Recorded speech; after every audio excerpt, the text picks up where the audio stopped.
За учрал даргыг бүрэн дүүрэн дэмжиж байгаа. За энэ байгууллагад засгийн газар бол 2028 он хүртэл мөрөн эрхээ хугацаанд бүтэн дуусгах ёстой гэж үзэж байгаа. Тэгж бодож байгаа. Ардын намаас бас ард түмэндээ амласан амлалт олон амлалт байгаа. Тэрийг хэрэгжүүлж дуусгах ёстой гэж үзэж байгаа. Нийт ард түмний 50% амьдарч байгаа нийслэлийн асуудал бас шинэ ерөнхий сайдыг онцон анхаарч ажилласаа гэж хүсэж байна. Засгийн газар байгуулагдсан дараа ажлын хэсгээ гаргаад нийслэлийн төслүүдийг хянан үзээд сайн төслүүдийг бас дэмжиж явуулаасаа гэж одоо учрал дараагаас хүсэж байна. За эрх баригч Монгол Ардын намынхаа гишүүд хэлэхэд эв нэгдэлтэй байж сөрөг хүчний улс төрт одоо хөтлөгдмөргүй байна. Саяхан Улааногоон Лазар удирдахжсэн сөрөг хүч мань өнөөдөр өөр болсон байна.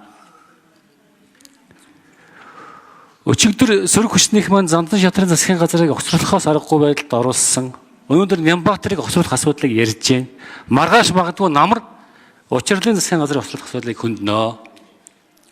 Тийм учраас энэ бол сөрөг хүчний улс төр.